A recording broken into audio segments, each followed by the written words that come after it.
glad you chose to stop by the channel today. Just wanted to give you an opportunity to really become a part of this community here at the Coach Smook Network. We like to call ourselves the AAA family. The AAA stands for authenticity above all. We just want to give you an opportunity to become a part of this community because we're growing and we're doing something special here as a fan base, not just for Alabama, but the fan community as a whole. We're creating an environment where it's safe to be yourself, be authentic, and meet people who share the same passion you share, whether it's for the same team or not. You can do this by becoming a member of the AAA family. You simply start by just clicking the link provided to you by one of the moderators in the chat, or it'll be pinned to the top of the chat. Click that link, it'll bring you to my homepage. When you get to my homepage, make sure you hit the notification button and turn on all notifications. Understand that there are multiple ways to support the channel, and each level has its perks. You can go through and read each perk. As we continue to grow, new perks will be added to each level. One thing we would like to highlight that all AAA members are greatly appreciated. It does not go unnoticed that you have taken time and hard-earned money to support this channel. Once you join, YouTube is going to ask for some payment information, and make sure you monitor your subscription dates. Also, if you really want to get interactive with the community and find out what's going on, think about joining our Discord family. This is where you can get into all the fan talk of the community, and also there are networking opportunities. Please be mindful that there are rules and that we expect everyone to treat everyone with respect. Also, if you're looking to partner with Coach Smook Network or sponsor, please hit us up at coachsmooknetwork@gmail.com, and our staff will get back to you in a timely manner. I'm your boy, Coach Smook of the Coach Smook Network, and I thank you for supporting this channel.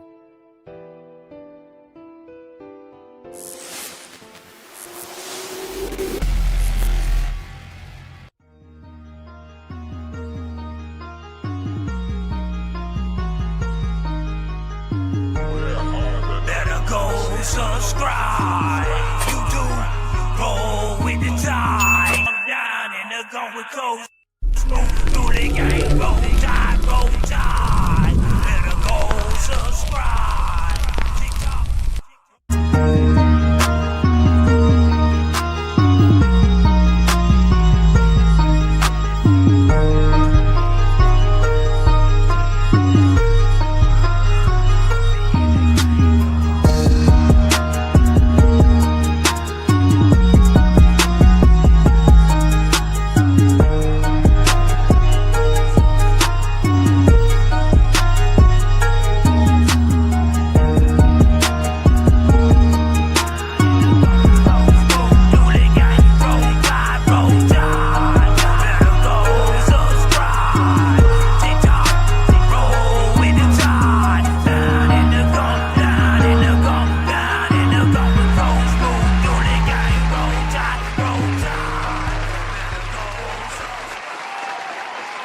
Let's go, man. I hope y'all ready for the show today, man. Come on, give it up for yourselves, chat.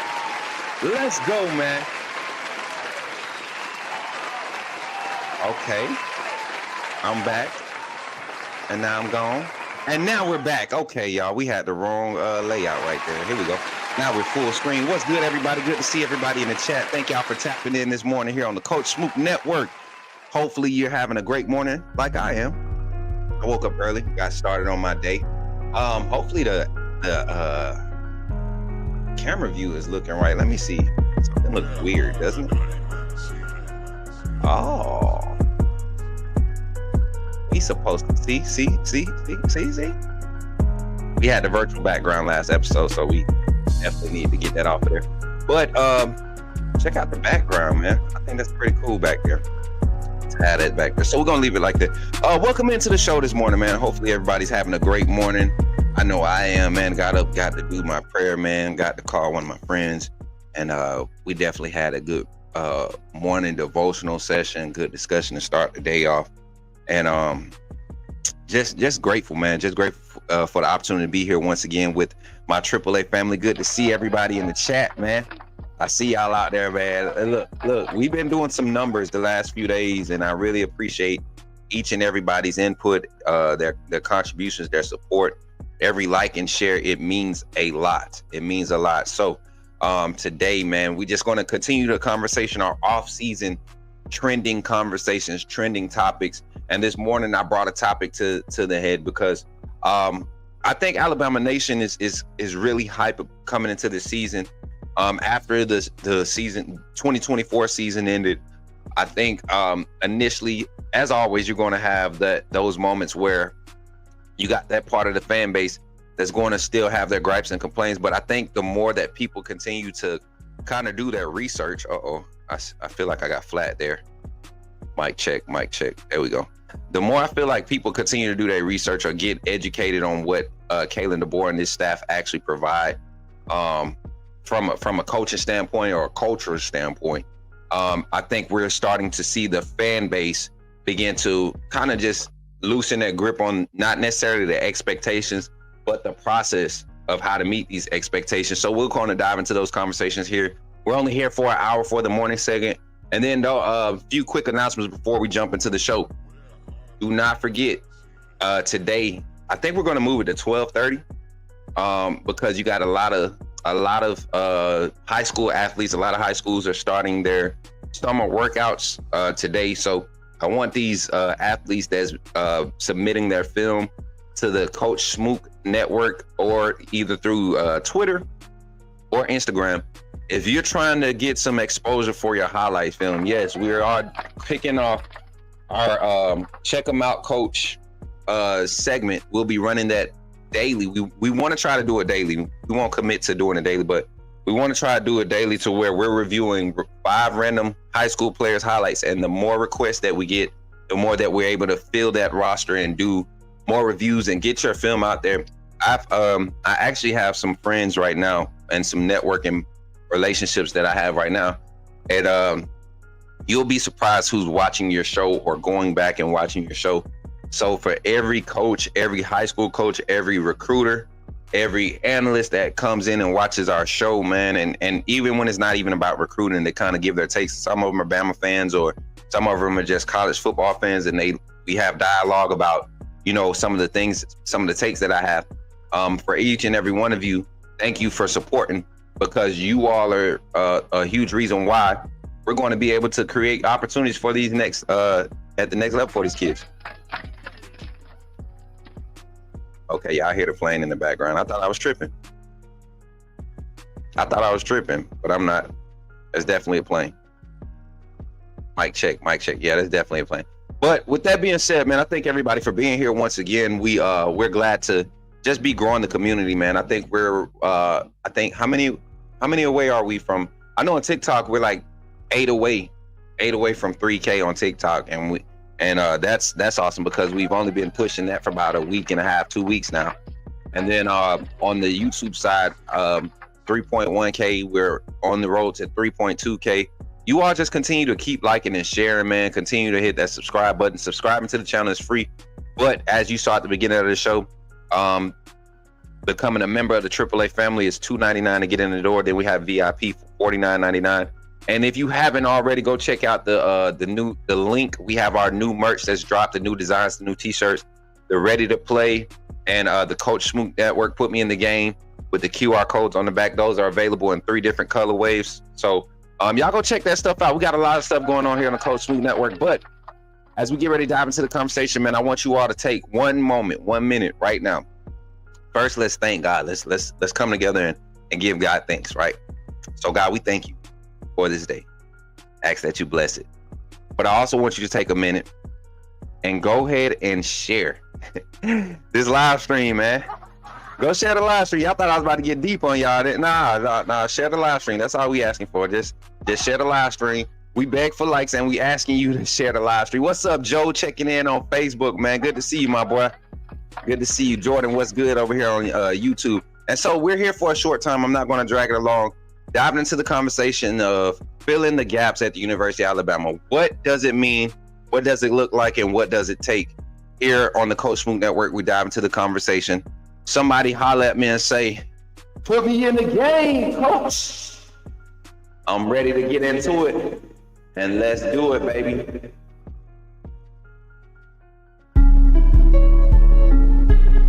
talking about Jalen Milroe and the Pips? The perfect weak side linebacker, right? Put him next to the mic. I'm not going to take up a lot of time, but I want to say that I'm excited about what. Okay, forgive me, my brother. What's on your mind?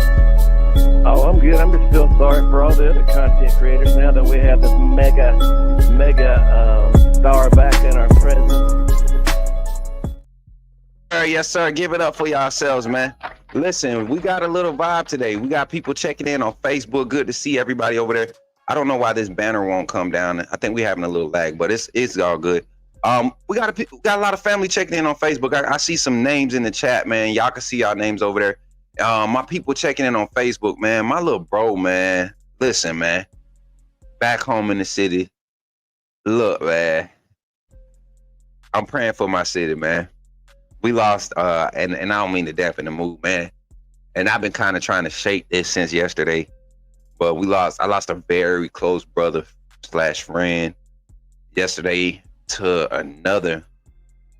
And it's sad because he lost his life to his family member, like a actual blood cousin. So crazy situations going on back home. This world is just becoming more and more evil. So I just continue to pray. But it's good to see when I see my brothers checking in, man.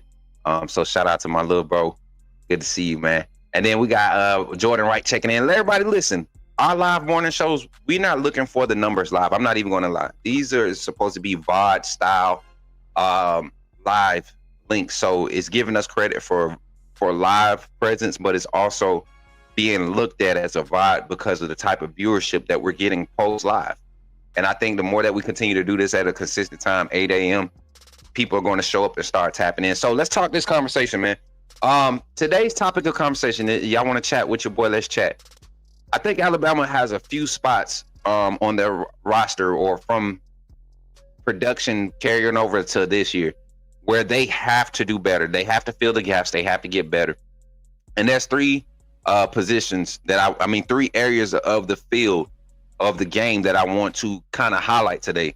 And number one, it doesn't have to do with skill set or anything. I think mental discipline. That's the first thing we want to highlight. Mental discipline.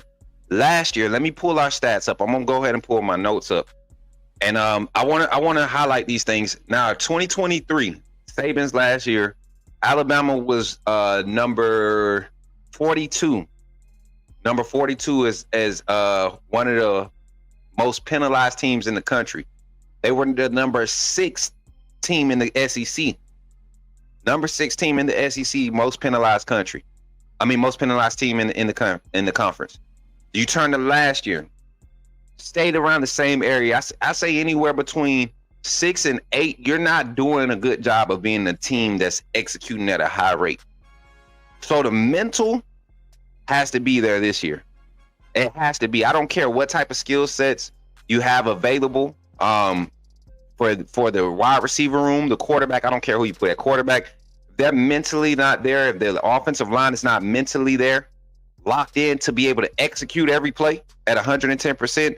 And I mean, just literally getting a clean snap off and not jumping before the ball moves. All of those simple things. Getting the play call in, everybody, making sure that, receive and reciprocate, right?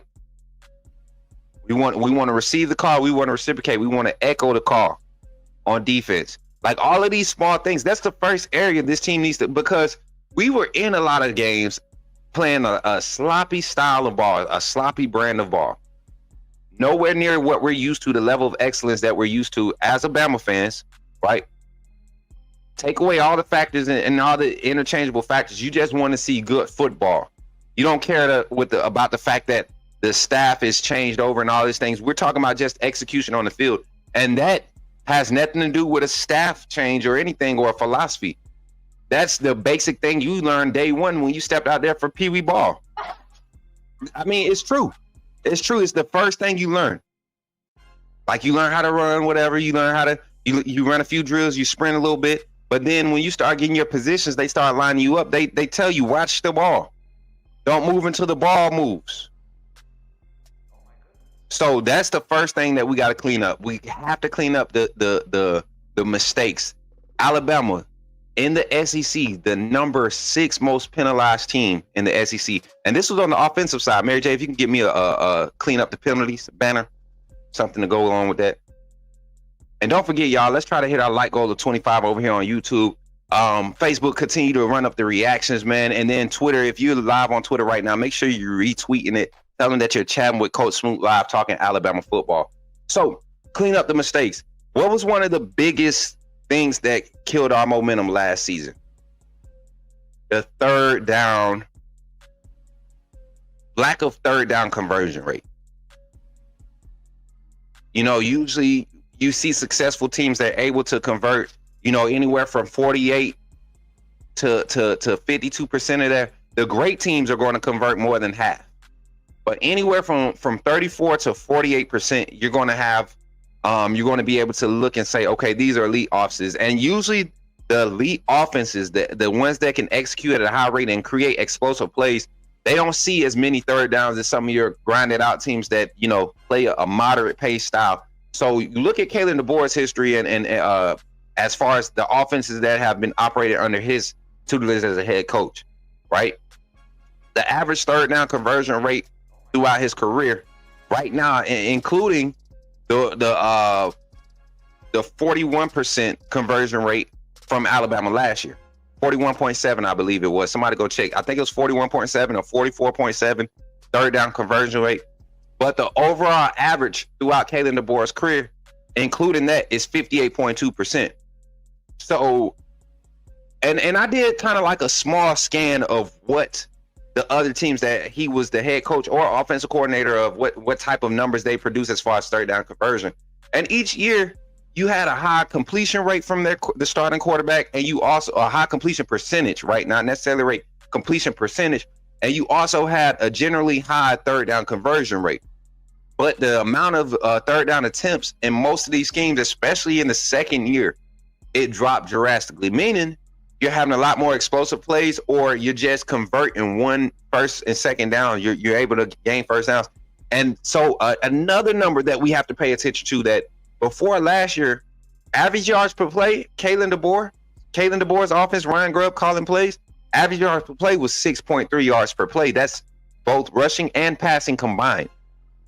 6.3 yards per play. So if you're averaging 6.3 yards per play over your career as a head coach / in your system and philosophy, offensive philosophy is averaging 6.3 yards per play, right? That means you only need 2 plays to get a first down. If that's what you're going to, if you can be consistent in that, you only need 2 plays for a first down. So you won't see as many third downs. There's a high probability of you converting the first down in your first 2 plays.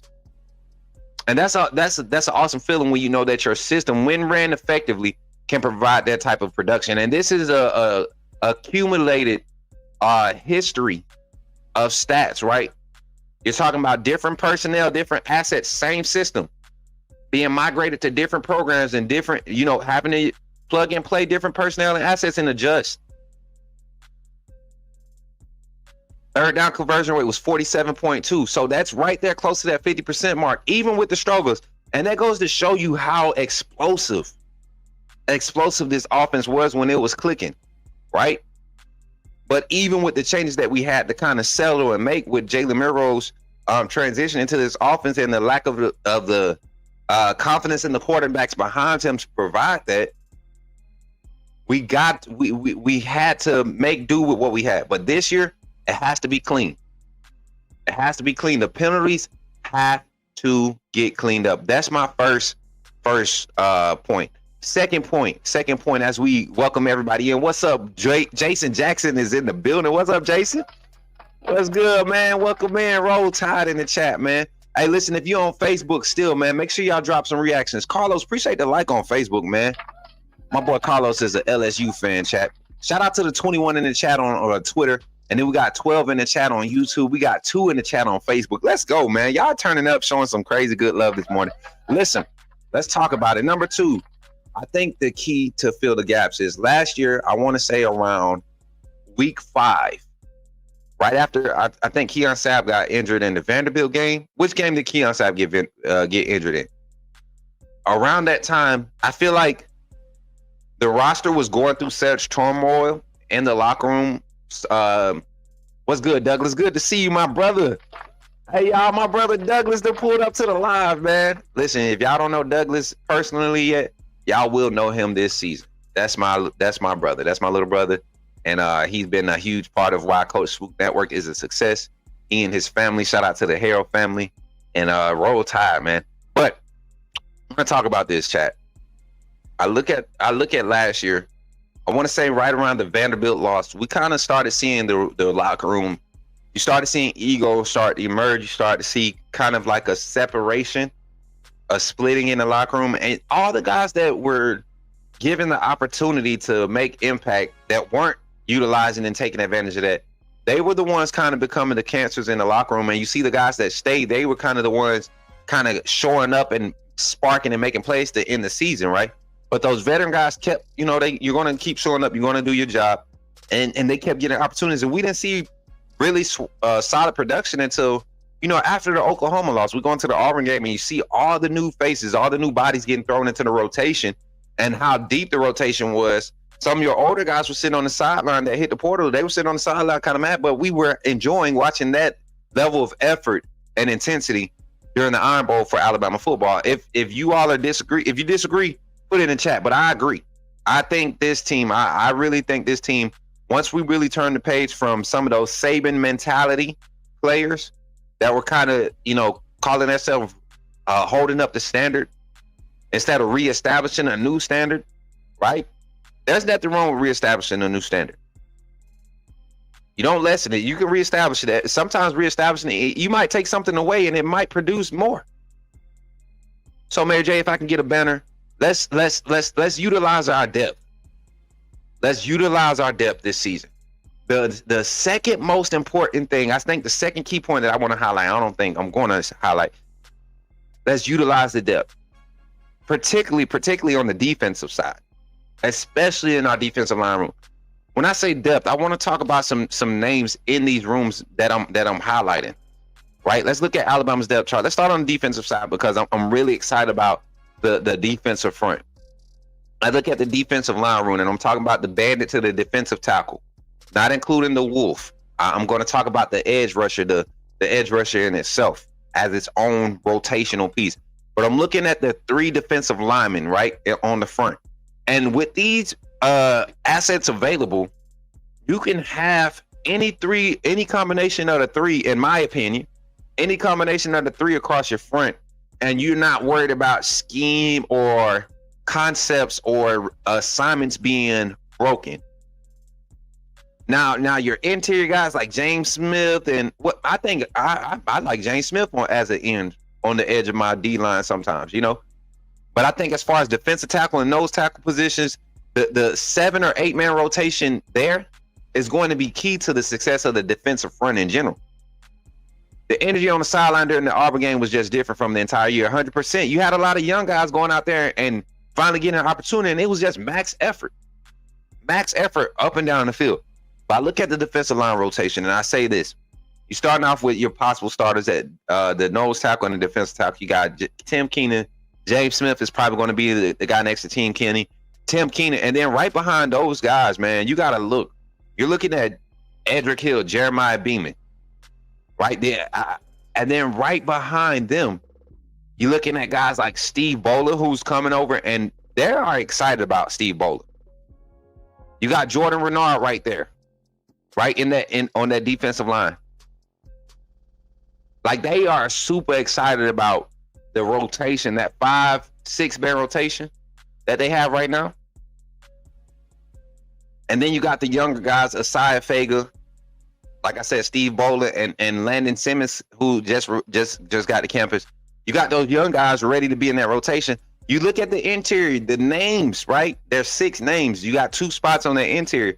There's no reason why we should be dropping off as far as fatigue at any point in time during this year. When you look at the names available, you're expecting some of these guys to finally turn over as far as what they've been developing. You look at the size, the height, and weight of everybody. You're talking about your smallest guy, your shortest guy, and Tim Keenan, 6'2", 295, 300, right there on the interior. James Smith, 6'5", one of your bigger guys. 300-pound club. Edric Hill, 6'4", 290. Jordan Renard, 6'4", 6'5", 280.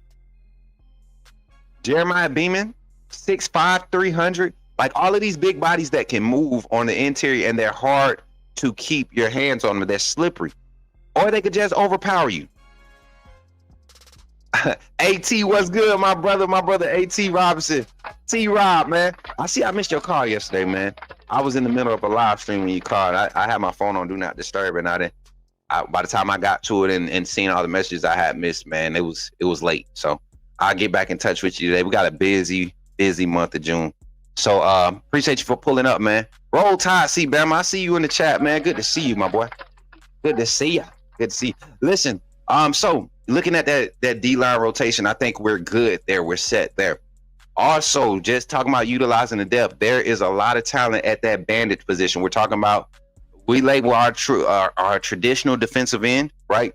We label that the bandit position. And you look at the assets available there, uber athletic guys that are frame-wise, huge guys. LT Overton, 280, 6'4", 280. Kelby Collins, 6'4", 260, 265, right? Jordan Renard, who's going to be playing some bandit and floating. Him and Jeremiah Beamer are going to be floating across that D-line between those three major defensive lineman positions, right? Then you got Jordan Renard, then Keon Keeley's there. And if I had to put them in rotation, I think you might have LT Overton and Keon Keeley be the starting point for that starting of that rotation. But then you got Kelby Collins right there. Kelby Collins is going to be utilized in a lot of pass rush sets. And I think because of what you see with those four available in that room, right?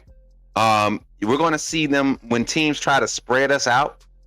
You're going to see them go with probably a LT Overton and then a Keon Keeley on the opposite side at the wolf position, because you want size, and then you might remove your weak side linebacker and put the wolf personnel right there in that weak side linebacker position. That's why I'm saying the depth is going to be important, because you have different skill sets, different frames that give you different skill sets and different frames in that same position group that give you versatility.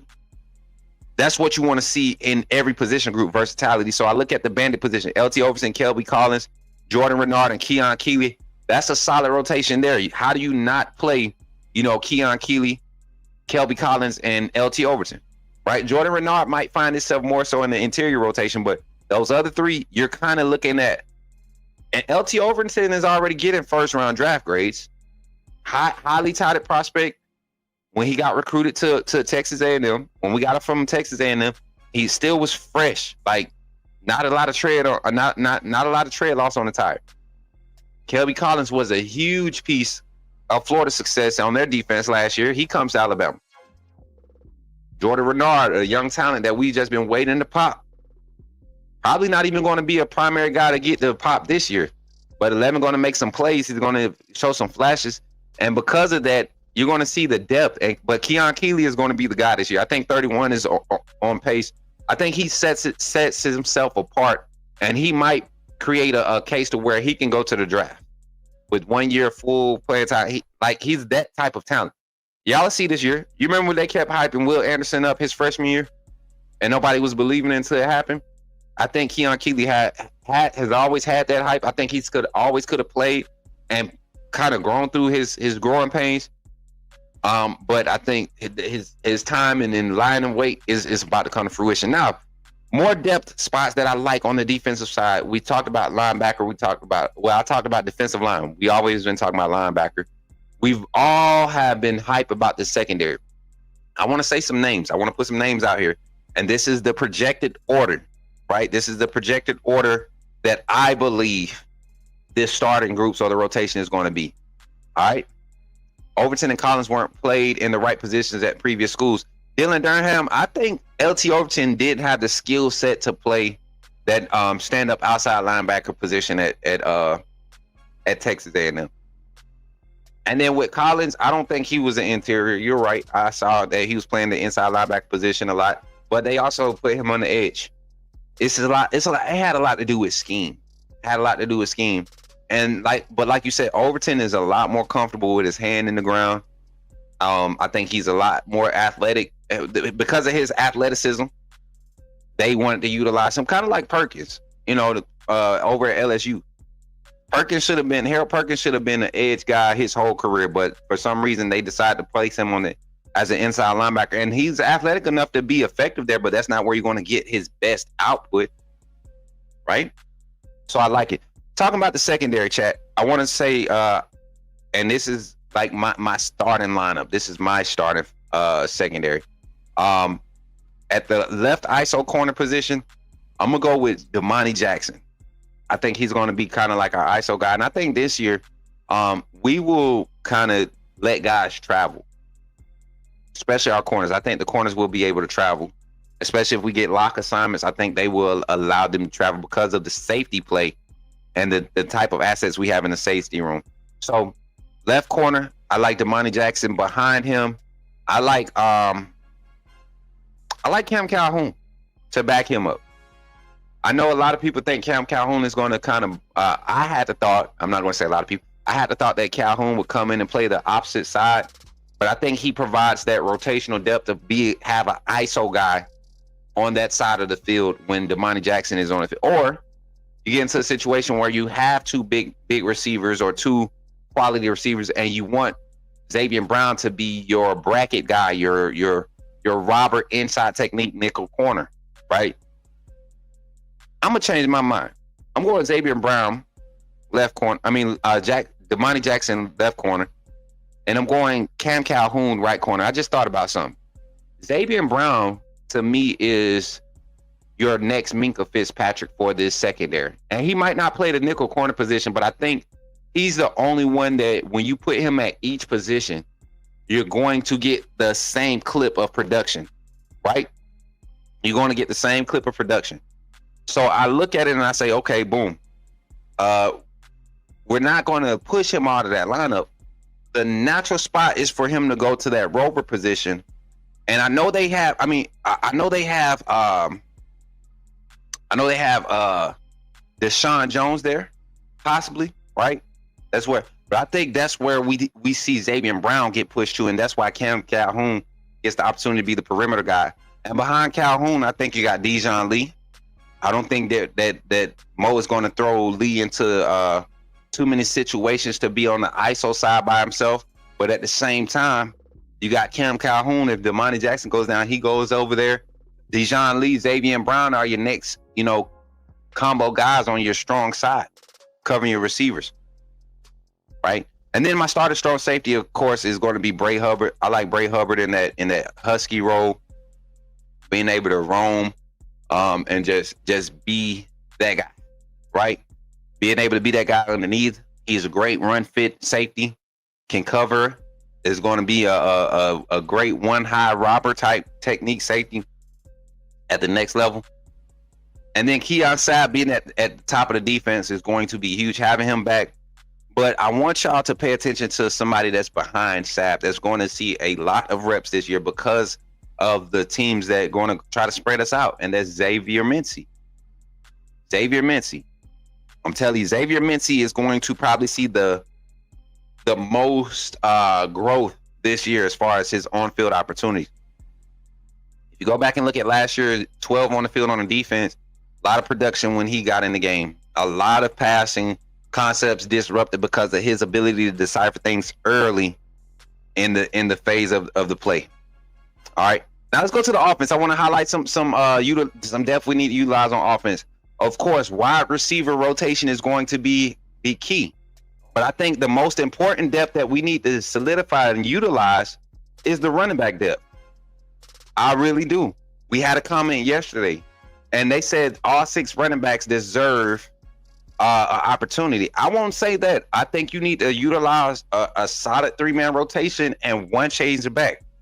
So, and it has to be utilized. And I'm not talking about one carry come off, one carry come off. I'm talking about we need to have drives in between, explosive drives where we're able to hand the ball off 8 to 9 times in a drive. Sustain 14 play drives where the ball is handed off 8 to 9 times.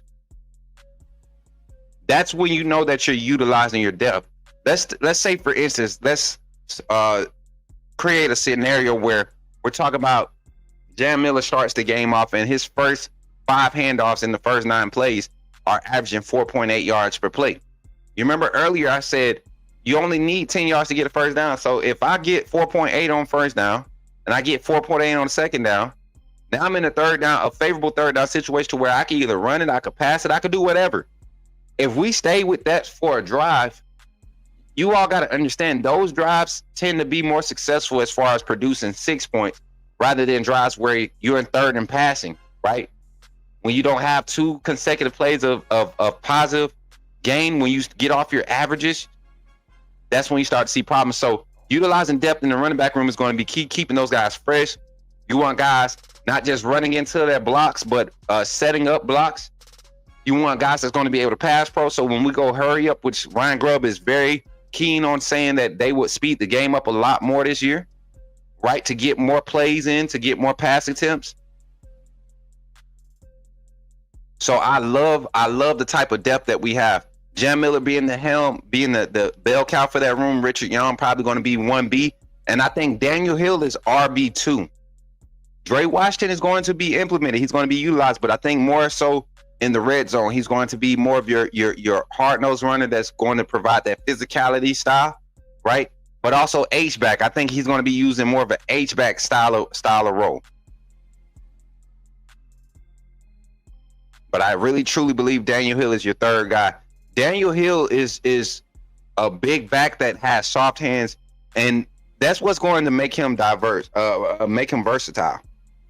That's going to make him versatile. The fact that you're going to put a big body out there in 3rd and 1, and it's going to look as if, you know, you want to hand him the ball and watch him smash up the middle, but you could swing him out on a running back swing or halfback swing type screen.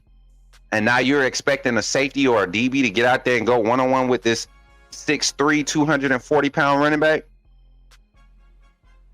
Big kid, 6 foot. I think he's 6 foot, 6'2", 240 pounds. So you look at that. Also, past the running back room, another piece that's important to see in this running back room successful. And you usually don't talk about utilizing depth at the offensive line room, but I learned something last year, and I want to give Caleb DeBoer, Nick Sheridan, and the staff a lot of credit for teaching me this. I didn't know that a lot of teams were utilizing like a 6-7 man rotation on their offensive line. There's a lot of teams that are finding success, finding, you know, different skill sets to utilize 6 to 7 different offensive linemen in a solid rotation. Not necessarily, you know, go get 3 plays and then switch out. No, you see situational ball where this offensive lineman this right tackle might go to left tackle, and the second string guard might come in at right tackle. We saw that last year. A lot of mix and match. We were kind of forced to do it early in the season, but even late in the season, against LSU? Against LSU, we saw Elijah Pritchett, Wilkin Formby. They were getting rotated based off situations. Then you saw Geno Vandermark go to left guard at one point. Right guard at one point for Jaden Roberts. And then you saw Tyler Booker go to right guard at one point, and Geno Vandermark was at left guard. Parker Bradsford at center. And then sometimes when Parker Bradsford got tweaked, you saw Geno Vandermark go to center. Tyler Booker go to. So you saw Vandermark, Wilkin Formby, Elijah Pritchett. They kind of provided some depth, quality depth rotation. Can we get another solid 7-8 offensive linemen that are ready to fill in that, you know, can float to just about every position and still be effective? Because we're going to need that physicality. We're going to need to utilize depth to keep those guys fresh and establish physicality in the trenches. So that was point number 2, utilize the depth. So we said number 1, we got to clean up the penalties massively, right? We need to be in the top 10 for this offense of penalties, least penalties committed. We need to be in the top 10 on average.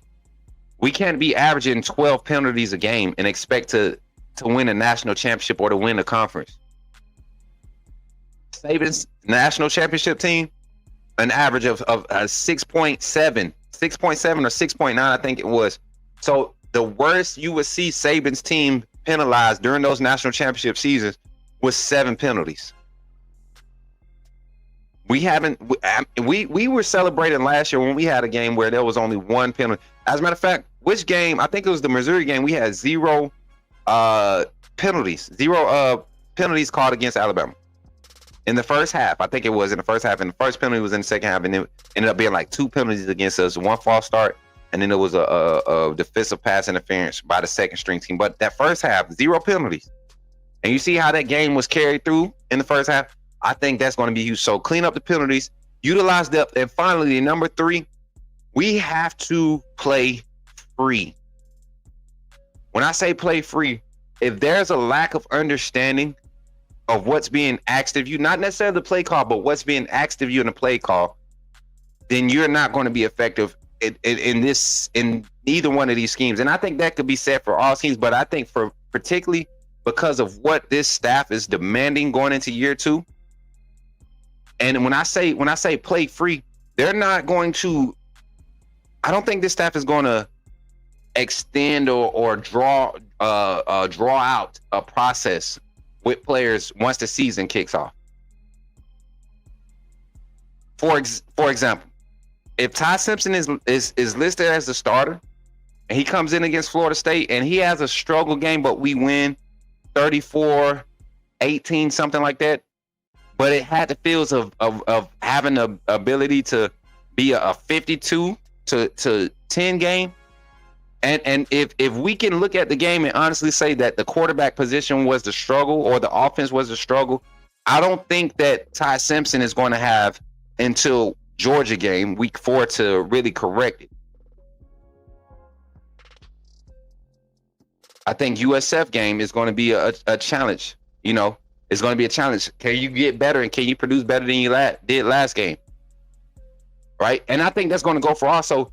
They need to play free. There has to be a level of understanding to where you can play full out 110% every snap. There can't be any confusion. There can't be any miscommunication. And that has a lot to do with the coaching staff, right? I think last year this coaching staff, as the season progressed, you saw the demeanor of the coaching staff start to bleed into the players, right? You saw a lot of the characteristics, a lot of the personality bleed over into the players.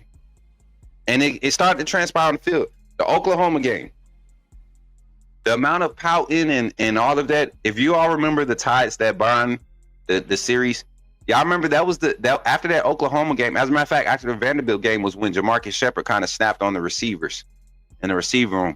But there's something that wasn't on film, and there was a time where Kalen DeBoer kind of had the same type of outbreak, and it was after the Oklahoma game. He had the same type of outcry for his team. You know, he's tired of doing things the easy way, because easy doesn't get you where you want to be, right? So I think about it now and I look at it, I say, okay, we're stepping into a position now where you may see a team that is so confident in what they're being taught and they have such a strong belief. You may see a team come in and be clicking on all cylinders because they're playing free. What was Jordan's comment? Go back up. He said, think about this. Miro had 168 carries last year. Imagine if Jam got 50 of those, Justice got 30, and Richard got 20. I did my breakdown of the percentage of carries of how it would look of the running backs yesterday, right? And I think if you look at 168 by the quarterback alone, we know for a fact that nobody wants their quarterback carrying the ball over 100 times. Not in a 12-game setting. That means you're averaging 10 carries per 10.2 carries, right? Per game.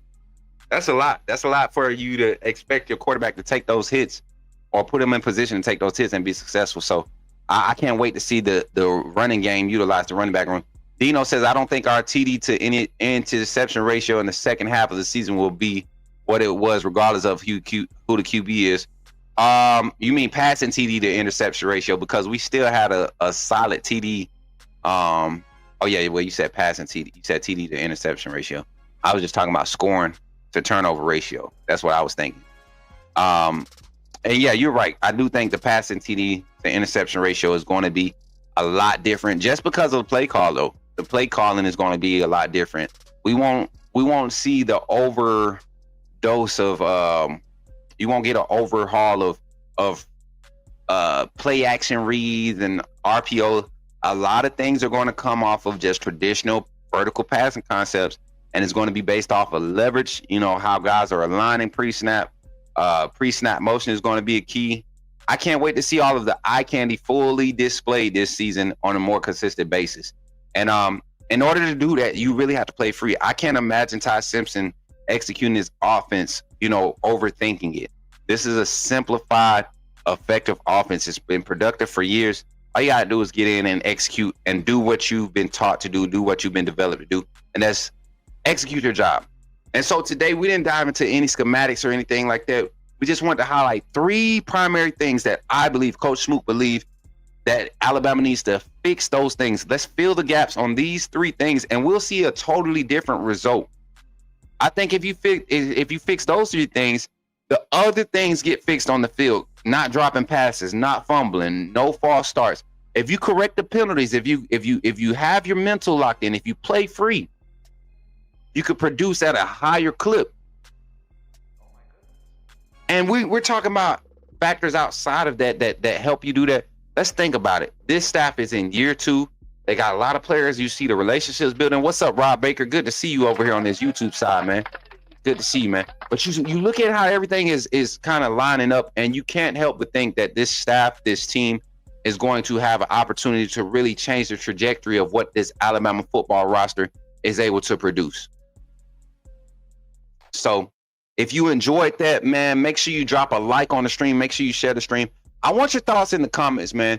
What is something that I didn't mention? We got the three topics on the the 3 points that I pointed out on the screen.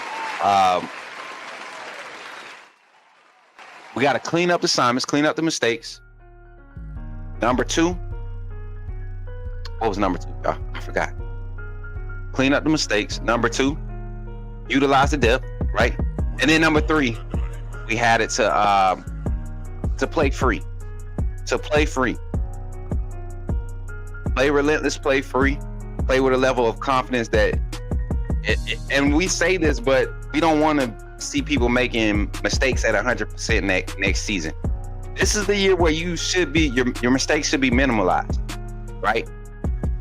And I think we will also get to see, is this staff really good? Kind of like Coach Saban was, with getting guys to buy into watching film, especially on the defensive side.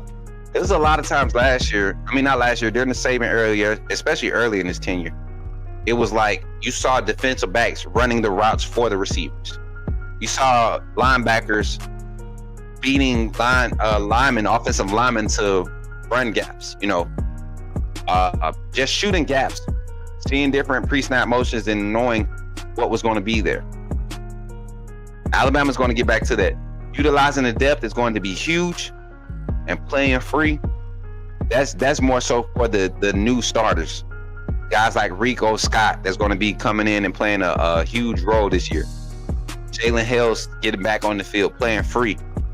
Caden Proctor coming off the injury. Parker Brailsford, coming into his huge year, his junior year. Redshirt junior year. Ty Simpson, Keelan Russell, whichever quarterback is started. Dino said, how much you want to bet that Ty at that Heisman ceremony? Dino, you don't even want to bet that. You don't even want to bet that. Ryan Williams will be at the Heisman ceremony before Ty Simpson will. Well, you so. You be watching what's called the channel, don't you? Talking that crazy. Big homie, I don't know, man. These people are so funny when it comes to the evaluation of Ty Simpson. You know what? I'm going to do an unbiased breakdown of Ty Simpson's skill set live one day. And I'm going to show you why. And I'm not even going to do it from his high school film. I'm going to show you why at the collegiate level, you should have some concerns. Like, y'all act like Ty Simpson is such an upgrade from Jalen Milroe. If it was that decisive of an upgrade, Kalen DeBoer and that staff would have played him last year. There are things that you all don't get to see in practice, and he's a dog, man. He's a fighter. He knows how to get the ball downfield. He's going to be strong. But there are some things that when you talk about executing and being effective, he's got to be able to do it at a high clip because of his tendencies and what he's strong. So it's going to be a solid year for him. I think he's going to be a solid quarterback. But first year starter, Ty, is not going to. And even Mac Jones, like, to me, I think Mac Jones was just a great game manager. He wasn't special. Mac Jones wasn't special. He just was a film rat. He saw things the way. That's what made him special. If Ty Simpson could have that type of asset, along with his deceptive athleticism, yeah, maybe he gets an invite, but it won't be because of what anything. Like, I don't see Ty Simpson breaking the pocket, creating a, Bryce Young style plays, or, throwing guys open like Tua was. Like, Ty's going to be able to he's going to put it on the money. He's going to throw it on the rope just about I'm telling you, like, that's what he's going to do. He's not going to be a guy that we're going to be able to depend on and say, hey, Ty's going to win us the game. Facts, Dylan. That's what I want to say. You look at him, I mean, he just has that persona about him, and there's nothing wrong with that, man. Look at Jake Coker.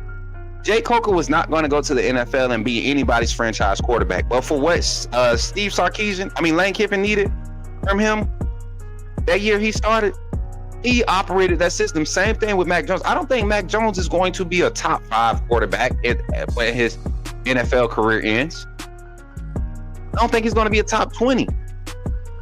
But for what he might find another system that he fits perfectly in the NFL, and that'll be his career, and there's nothing wrong with that.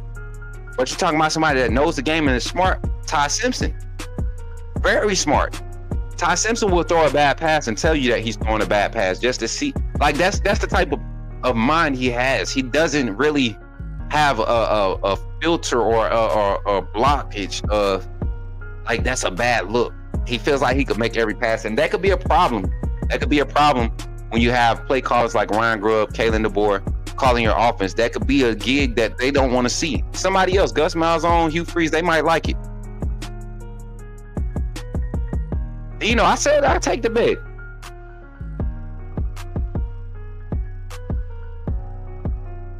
But that's the thing. He won't be the star because of that. You got Isaiah Horton. You got Latair Brooks.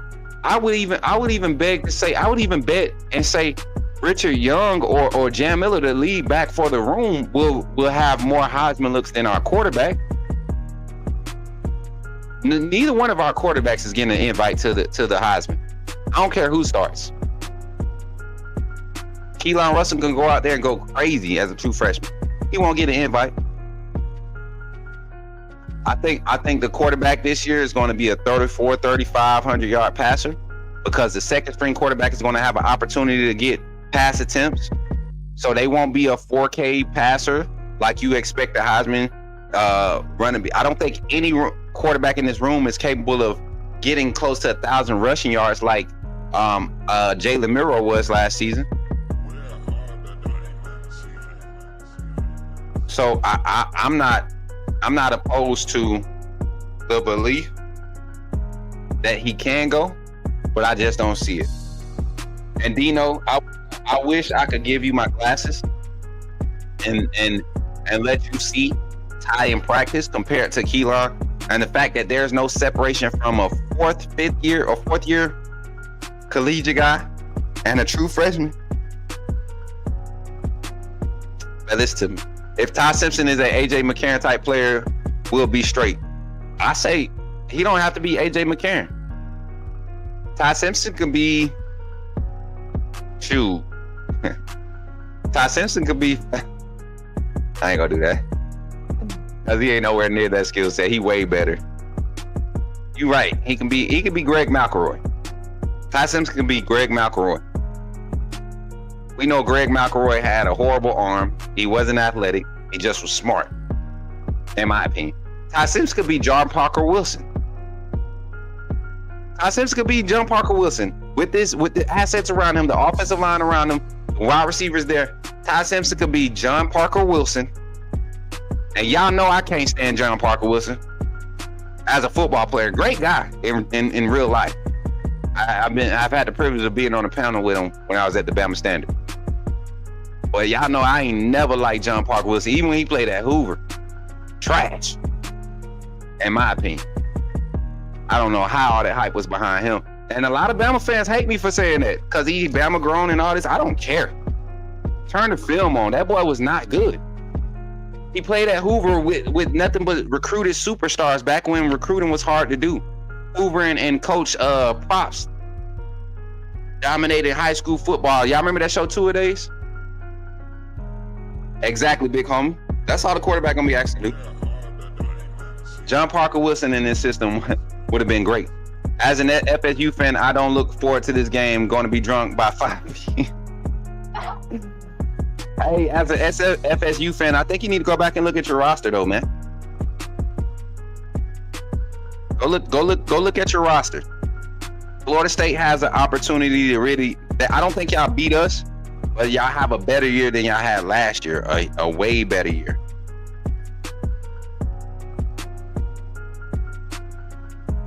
Welcome in too, man. FSU fan.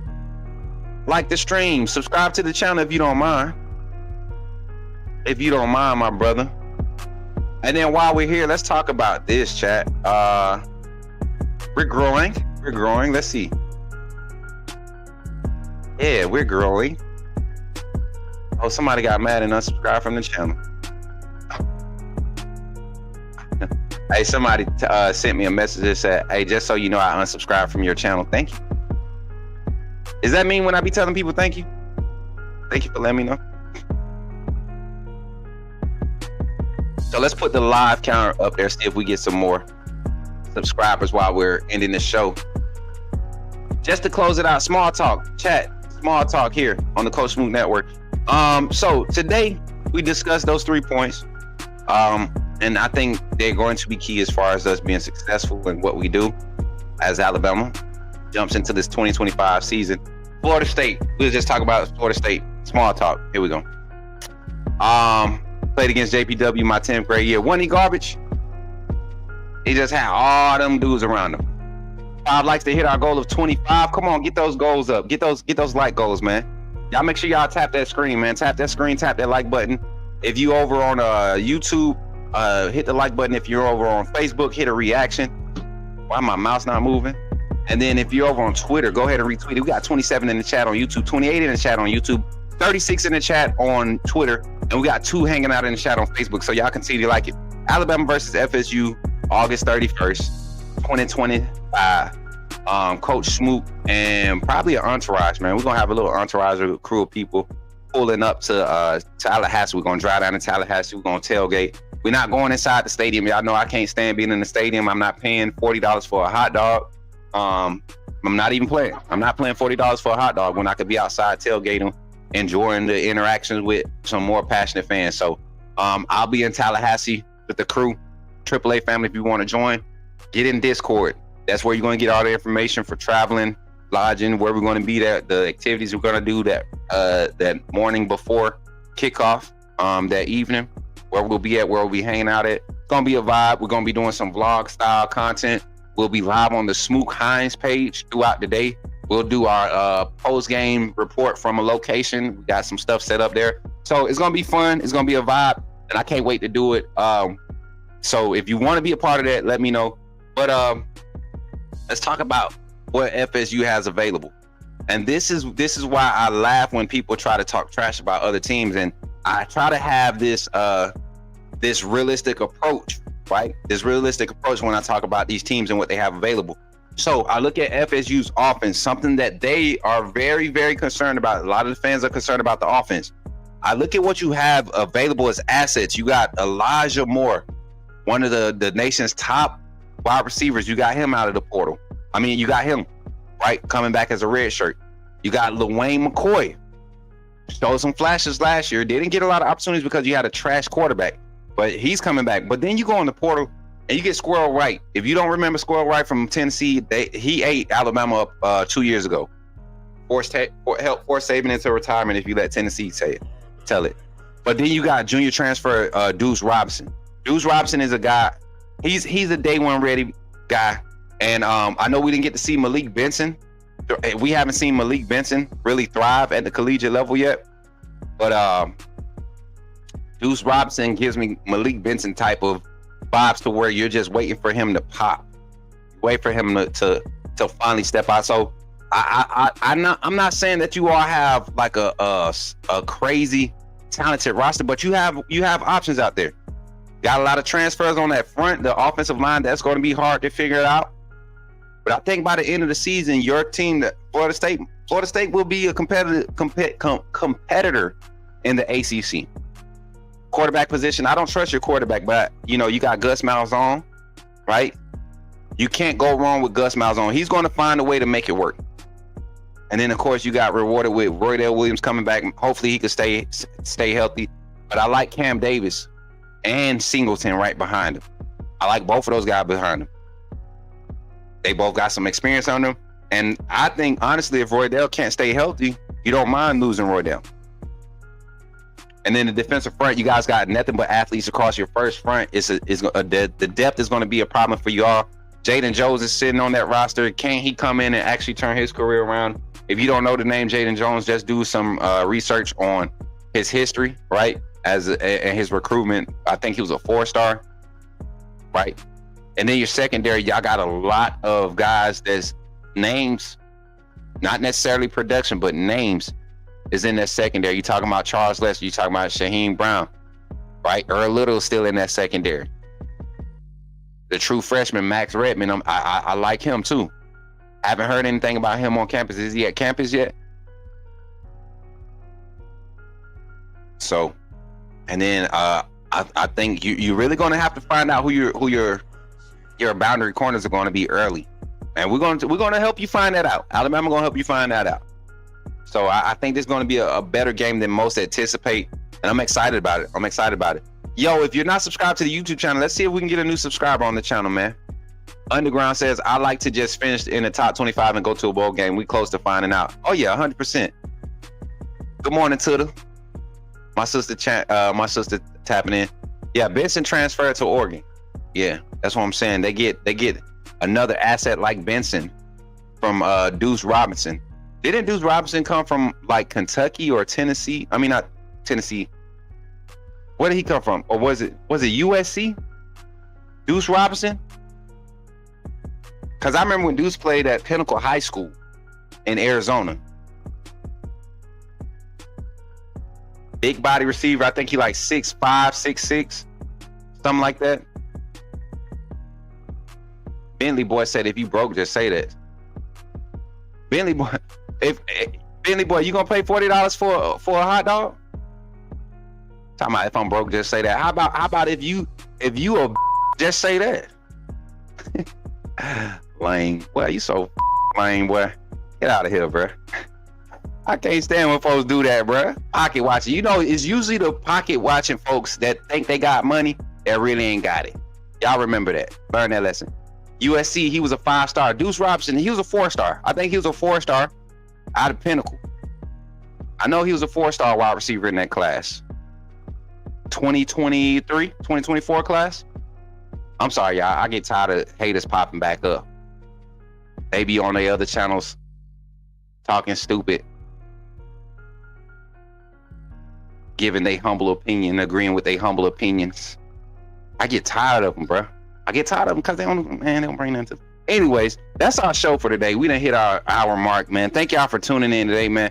Listen, any more small talking things, drop it in the comments here on the Coach Smook Network, man. We got a lot of things popping off this June. Again, today at 12:30.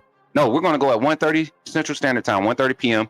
I don't expect a big crowd, but we're going to be doing our Check 'em Out Coach series here on the Coach Smook Network. This is going to be, let me see if I can share the graphic. I think I have it set up. Let me see. I think I do. Jordan said, Smook, you ain't supposed to be snapping like that.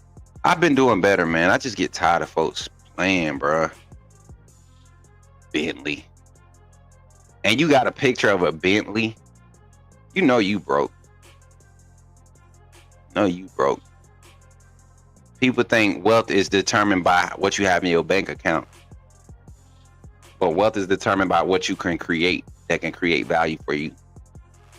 So if you don't have any skill sets and you continue to go to work for somebody for 9 to 5 or 9 to 5, and you don't have anything that you can do for yourself to create value for yourself, you're really losing, right? I like when people tell me to go get a real job. Why go get a real job when I can create my value, right? I can create my value, and when I create it, there's no limit to what I can create or what the value is, right?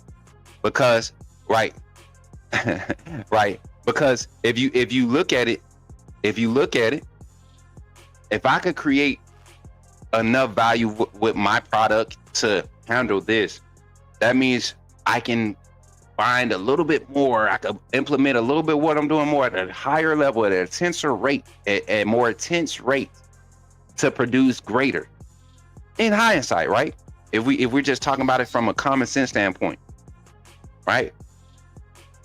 And then when I want something different, I'm not told I can't do something different. I get to do something different, and because I'm doing something different and I'm passionate about it, I'm going full speed ahead with it. I'm diving fully head first, and I'm putting all my faith and works, everything that I'm doing into this, right? Now, people who aren't passion driven or vision driven, they see what it looks like and they're inspired. And now you're creating a culture and surrounding yourself with people who are passion driven and vision driven. So when your vision needs assistance, when your vision needs a push, they understand. They're not looking at it from a basic standpoint, right? They are TP. They are. That's why we on this tip right now, because he just motivated me talking about I'm broke. I wish he could have seen that proposal we just got for our sponsorship, because I'm telling you, man, talk about somebody broke. And it struck a nerve because we've been broke before. Like when we thought we were broke, we were broke, right? And it struck a nerve because I saw the same people that was like, you ain't gonna be broke. Them the same people that try to utilize the help that they put out there. You gotta be careful who you have in your circle. Everybody that's helping you right now when you in your low spot, they're not trying to help you. They want to use it to hold it over your head. So you gotta be careful who you accept help from, right? But then at the end of the day, man, you got to be so confident in yourself. And that's why I say authenticity above all. You have to be authentic. If you are who you are, you're presenting what you're presenting, and that's authentic. That's you. When those people change up, it doesn't affect you because it was never about them anyways, right? It was never about whatever they were contributing. It was always about what your mindset was focused on, where your heart was, what the intentions was, what your vision was, right? And when you understand that, great things can happen because people will see that and they can relate to that and they can support that and they can push that. So I thank you all being supportive and pushing this vision over here at the Coach Smook Network. Everybody in the chat, we're in the show right now with 61 total live viewers between all platforms. Shout out to everybody. Thank y'all for doing that. And remember, man, don't forget to go check out our merch, man. If you need the link, it's the Printify link on the main page. You go to our page, our homepage here on the YouTube channel. Go check it out. Click on the link.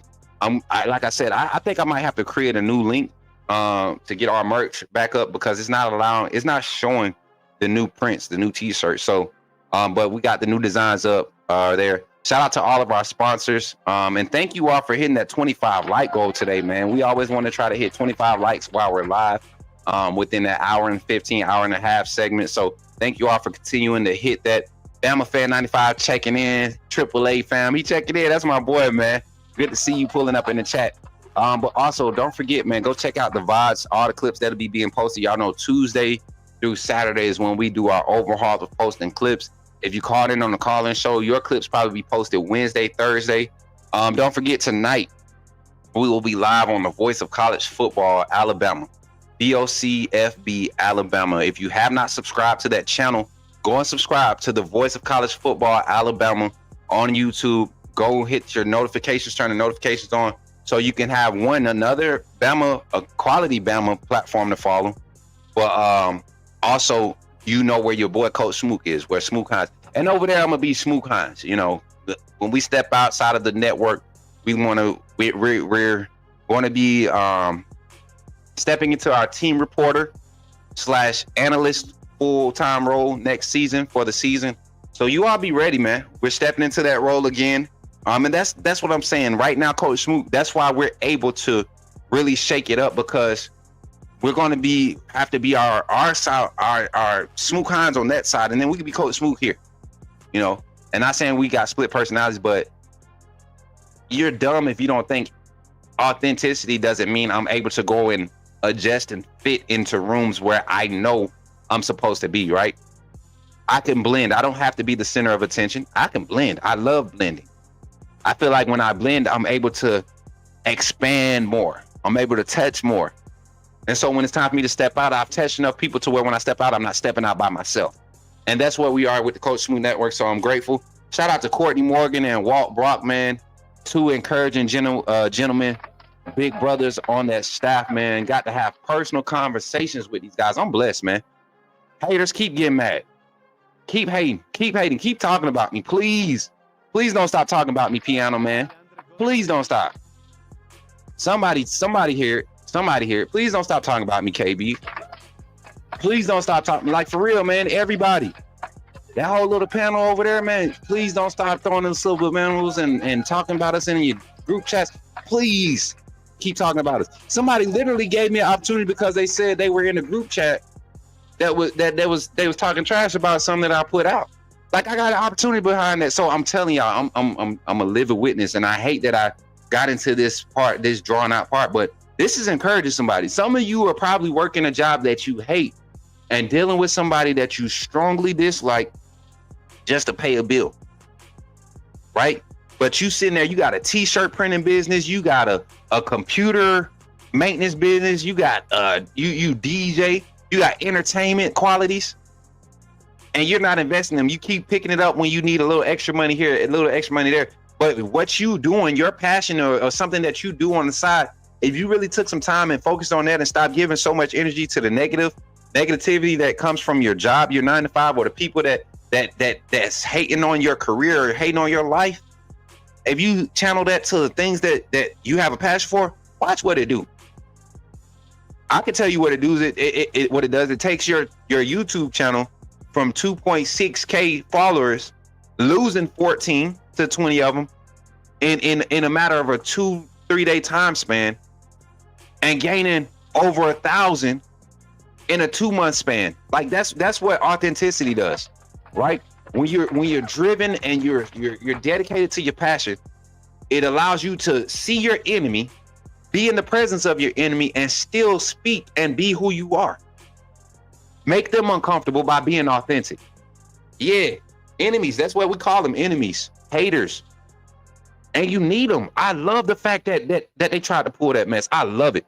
And I went and I looked at the pages we had blocked yesterday. None of them are blocked. So I know they lurking. I know they watching. And the AAA fam, everybody that's been solid, man, y'all know, man. Romans 8, hey, come on, talk about it. A seat at the table, right? Ain't that Romans 8:31? I love sitting at this table right now. And right now, because it's still a lot of steam, right? It's still a lot of steam on at the table. The plates just came out. They already pissed off at the fact that I'm sitting at the table. And then they even more mad that I'm sitting close to the head of the table. That's why they pissed off. They see the AAA family eating close to the head of the table when it comes to covering Alabama football, and it comes to enjoying the perks of being networking and being in tune with what's happening in Alabama. Not all the hype, not all the clickbait, but the actual stuff that matters, that you truly care about when it comes to these players, these staff members, right?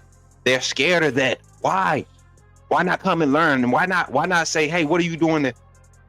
And so I'm grateful for the voice of college football. They didn't necessarily say, hey, come in, but they see what we're doing. They see the type of passion that we're operating with. They see the support that we get. Oh yeah, we was eating hamburger last year with that crew. We was eating hamburger last year. We eating that good steak, the filet mignon, filet mignon. Let me say it right before they think we're educated. Very much so. But anyways, I don't know what then shall we say of these things? If God be for us, who could be against us? That's 8:31. I need to get back in my word.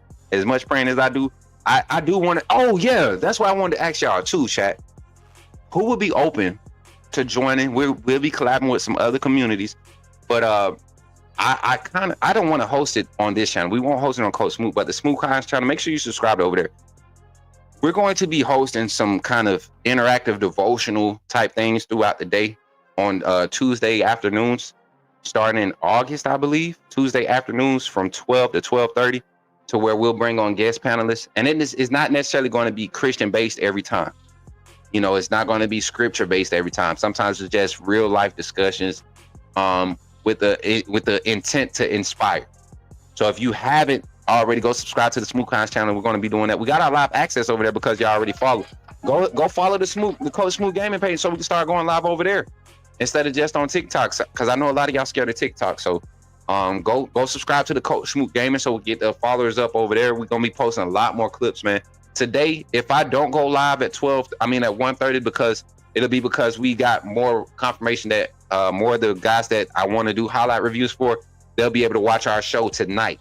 So we might move it from 1:30 to like 8:30 after we do the show over at Voice of College Football and do our highlight segment tonight. Yeah, as a matter of fact, let's move it. Check them out, coach. Let's move it to late night. We'll know the kids will be at home, laying down in their beds, whatever, on their phones. They'll be able to watch their highlights and react. So we'll do it. We'll move it to tonight, 8:30 p.m. We'll shoot for 8:30 p.m. tonight for Check Them Out, Coach high school highlight film review here with Coach Smook. But with that being said, I think I covered everything. And I'm glad, again, y'all. I'm grateful for the test. I'm grateful for the trials. I'm grateful for the love. I'm grateful for the support. I'm grateful for the outpouring. I'm grateful for everything that's happening in my life right now. It may not seem like it's happening, y'all. It may not seem like it's happening, but if you're here and you're hearing my voice, I'm telling you, God has said that your time is coming. It is there. Just keep pushing, keep reaching. Put your hand back out there. Keep reaching. Not to be handed something, but to go and grab something. A lot of people, y'all got your hands out like this.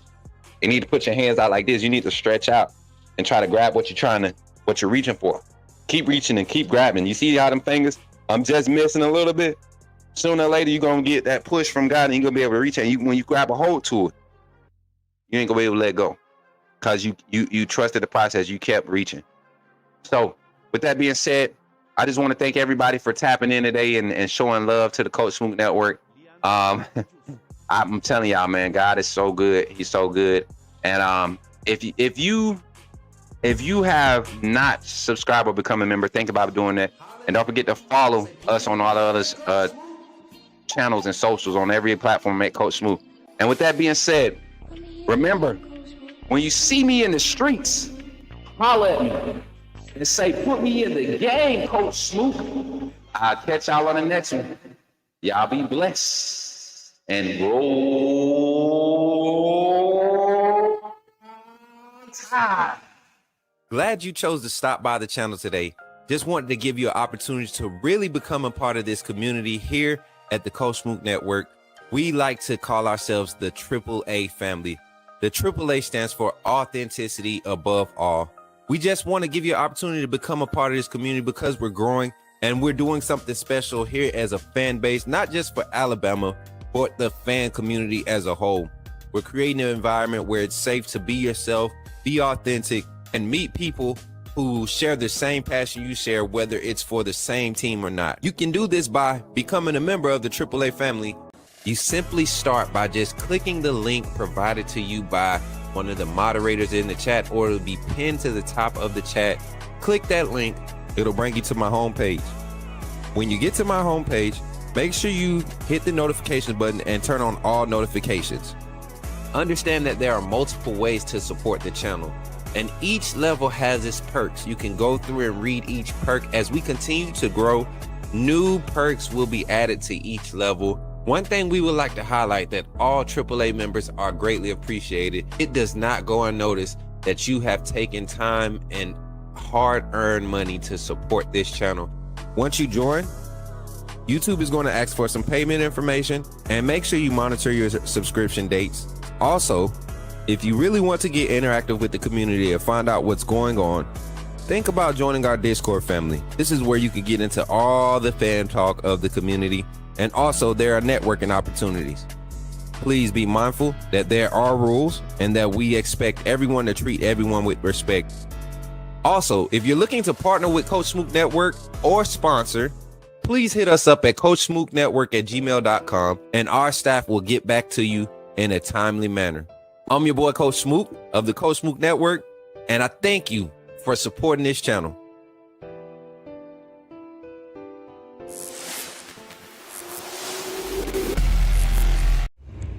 Remember, when you see me in the streets, holler at me. Say, put me in the game, Coach Smook. Put me in the game, Coach Smook. Put me in the game, Coach Smook. Like, share, subscribe.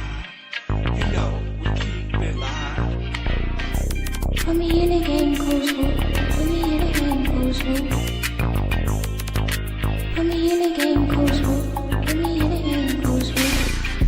Put me in the game, Coach Smook. Put me in the game, Coach Smook. Put me in the game, Coach Smook. Put me in the game, Coach Smook. Like, share, subscribe. You know we keep it live.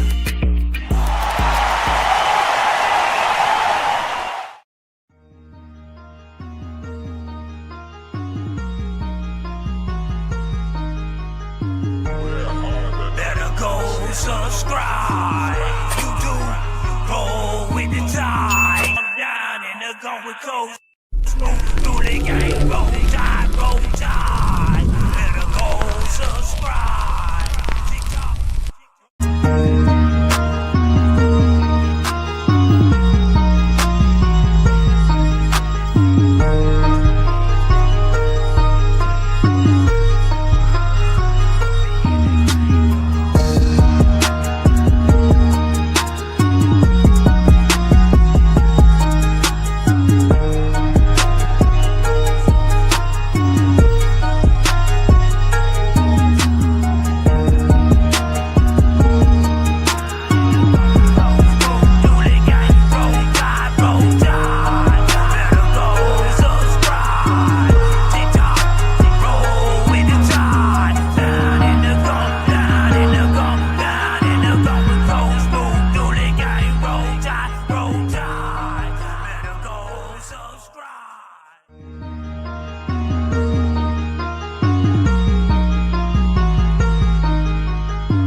Subscribe. You do roll with the tide. Down in the gum, down in the gum, down in the gum with Coach Smook through the game. Roll tide, roll tide. Better go subscribe. TikTok, roll with the tide. Down in the gum, down in the gum, down in the gum with Coach Smook through the game. Roll tide, roll tide. Better go subscribe. Twitter X, roll with the tide. Down in the gum, down in the gum, down in the gum with Coach Smook through the game. Roll tide, roll tide. Better go subscribe. Instagram, roll with the tide. Who that? Take your face off that banner, man. I can't hear your keys to take the lead from piano, man. He's black, not red like tomato juice. I heard you bounce around like a clown. I call him kangaroo. So I hope you get that hint. I just speak intelligent. You speak your segment from the fence. True. That's in my own word. Position make you switch. In my own word. Authenticity above all. There's something they can never be. Just my humble opinion. They fair weather jealousy. Triple A, we down, we don't change boat. Alabama roll tide. Put me in the game, yo.